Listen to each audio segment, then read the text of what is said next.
Olá, eu sou a Raquel, sou psicóloga, este é o canal Viver Como Fazer e hoje nós vamos falar sobre termos da psicanálise.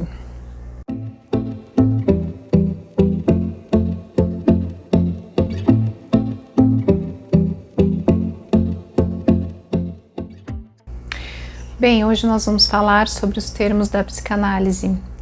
Eu decidi falar sobre esse tema, retomando aí os vídeos, exatamente porque muitas vezes nós usamos, em vários assuntos aí algum termo ou outro da psicanálise e algumas pessoas podem não entender, pode não fazer muito sentido. Então eu decidi fazer esse vídeo explicando um pouquinho alguns termos principais usados aí na psicanálise. Bom, um dos termos os três principais termos, usados pela psicanálise é o id, ego, superego. O id é o mais primitivo. Segundo a linha de Freud, é o que vem com a gente, Então, o instinto mais primitivo é de puro prazer, quer dizer, ele busca o prazer a todo o tempo, Ele funciona como realmente uma criança mimada, que sempre vai buscar aquilo que satisfaz, aquilo que lhe dá prazer, Se incomoda muito com o desprazer, então sempre vai buscar no instintivo mesmo, nas questões básicas de saciedade, de fome, de sono, enfim, tudo da questão do prazer. Todo o seu conteúdo é inconsciente, então nós não temos acesso ao que se passa no id, ele é bem caótico, ele é bem desorganizado, então não trabalha com questão de tempo, então realmente ele é bem primitivo, É o que vem com a gente ali, que nos protege também, a princípio, porque como tem a questão de fome, sede, sono, das necessidades básicas, ele faz com que nós tenhamos esse instinto de sobrevivência, mas para viver em sociedade, somente ele não seria o bastante. E por ele não ser o bastante, surge o ego. O ego é o princípio da realidade, é quando o nosso id, toma contato com a realidade, e aí então há a formação do ego. O ego ele tem tanto questões inconscientes como questões também conscientes, questões que nós conseguimos acessar.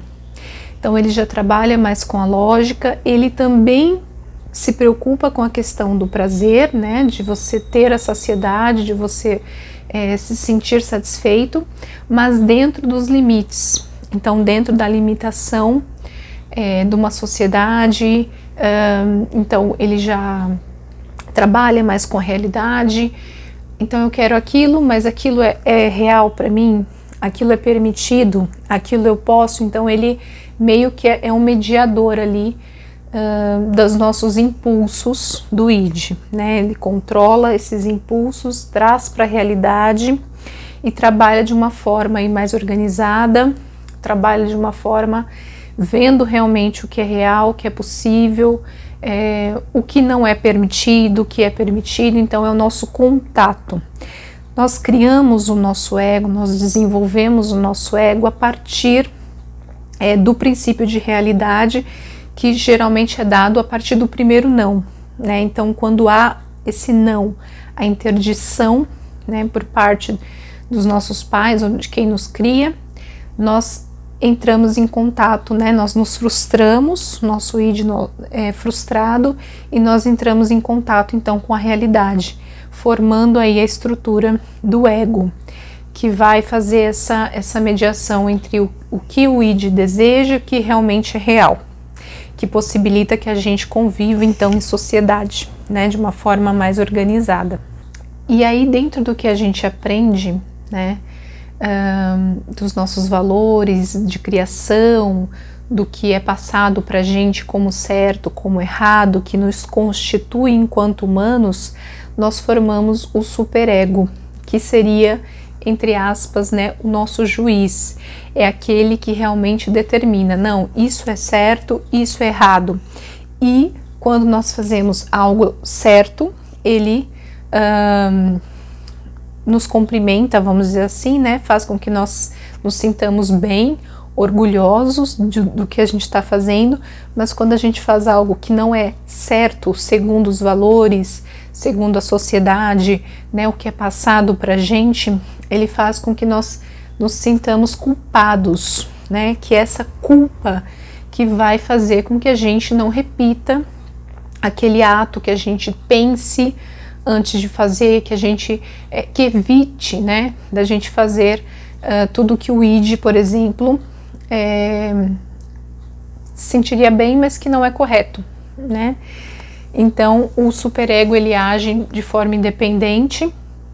O id é o nosso primitivo, o superego o nosso juiz, né, com os nossos valores máximos ali, e o ego ele faz essa transição entre um e outro para balancear, para satisfazer um e tentar satisfazer um e tentar satisfazer o outro, né? Então ele fica ali num jogo de cintura entre um e outro, para que a gente também não seja tão rígido, mas para que a gente também não haja com tanta libertinagem, né? Então ele faz esse balanço, essa ponte entre um e outro, e tenta balançar o que nós queremos, o que nos é permitido, para que a gente tente viver aí num equilíbrio, né? Então essa formação do superego, ela vem através dos nossos valores, da nossa criação, e ela é super importante para que a gente realmente entenda, né, o que é permitido, o que não é, e consiga viver dentro desse equilíbrio aí dos nossos valores morais.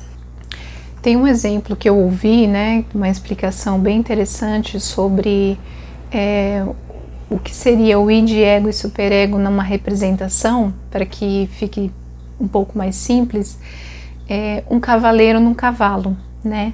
Então o id seria o cavalo, representado pelo cavalo. Então tem aquele instinto, é indomável, é forte, tem ali os seus desejos, né, impulsivo. O cavaleiro seria o ego, que protege o cavalo, mas que também o domina, dá ali os limites para o cavalo, né, faz com que ele obedeça o que está sendo proposto. E o superego seria a rédea, né, seria o limitador, aquele que vai te direcionar para onde você vai ir, vai te conduzir e vai dar aquelas puxadas quando necessário, e quando você for comportado, né, quando o id for comportado, o cavalo for comportado, vai deixar uma rédea mais solta, mais tranquila. E tudo isso, né, tanto na rédea quanto do cavalo, tá ali o cavaleiro, que seria o ego, tentando ali intermediar, tentando proteger um e outro. Então esse seria um exemplo aí simples dessas três forças agindo aí dentro de nós, né, no nosso dia a dia. Bom, outros dois termos que são bastante usados na psicanálise é a libido, né, e a energia contrária, que a gente pode chamar de antilibido. Então a libido, ela é uma energia que nós temos, que nos movimenta por toda a nossa vida, né? Então ela faz parte aí da pulsão de vida. É uma energia que nos movimenta, então é energia que nos faz levantar, energia que nos faz trabalhar, que nos faz criar.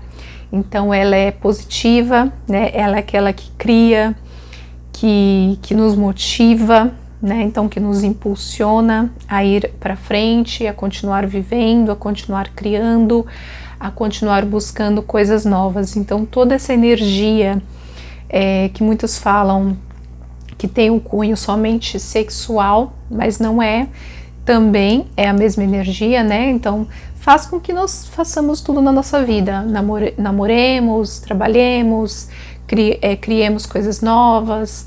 Então tudo que é positivo, tudo que nos movimenta, tudo que nos faz sair do comodismo, né, traz aí coisas que nos tragam frutos, vem dessa energia que a gente chama de libido.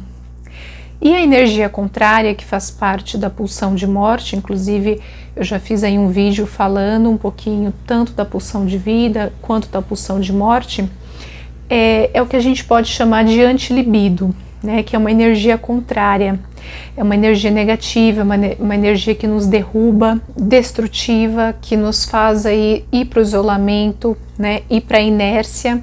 Então é quando a gente está naquele movimento de não querer fazer nada, de querer acabar com nossa vida, ou de querer morrer, de não achar ali mais motivação para viver, né? Tem algumas doenças aí, algumas questões psicológicas que essa pulsão é bem presente, né? Por exemplo, quando a gente entra na depressão, nessa inércia, né? Então nós ficamos no estado onde nós não conseguimos forças para fazer nada.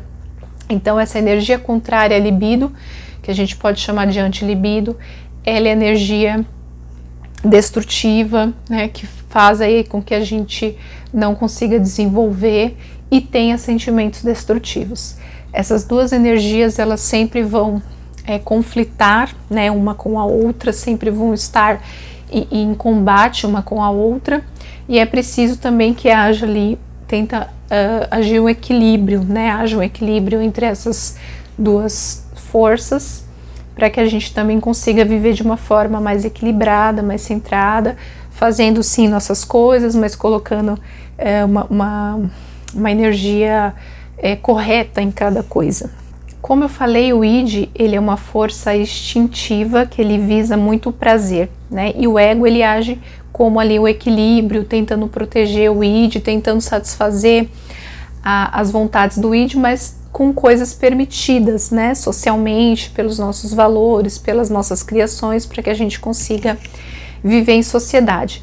E uma virada, né? Uma transformação do que seria uma questão negativa para satisfazer o id, mas que seja aceito socialmente, o ego, ele faz um jogo que se chama sublimação.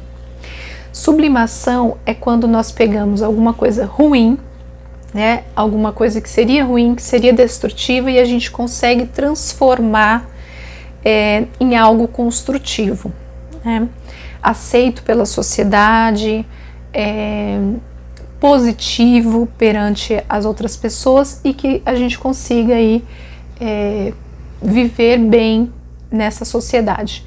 Então, um exemplo que uma vez foi dado é a questão de seguir a medicina, por exemplo. Então, algo como cortar alguém, machucar alguém, né, sentir prazer com isso seria ruim, né? Seria algo destrutivo, algo que seria prejudicial ao outro e a si mesmo. Mas o ego pode sublimar esse desejo, né, transformar esse desejo ruim em algo bom, como por exemplo alguém que se torna médico, né, que usa aquela curiosidade de saber como é o corpo, né, de ter aí essa facilidade em cortar outra pessoa, enfim, em fazer uma cirurgia, por exemplo, né, e se torna médico, salvando então vidas, então tornando aquilo bom, aquilo positivo.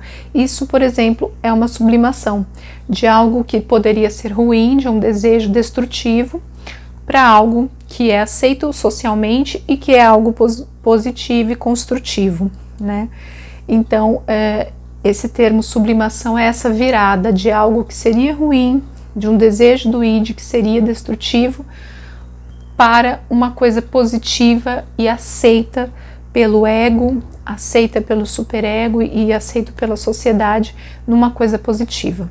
Então esse termo de sublimação é isso, é transformar algo destrutivo em algo positivo e dessa forma proteger tanto o superego e também proteger o id, porque de certa forma ele irá se satisfazer ali com aquela questão, tá?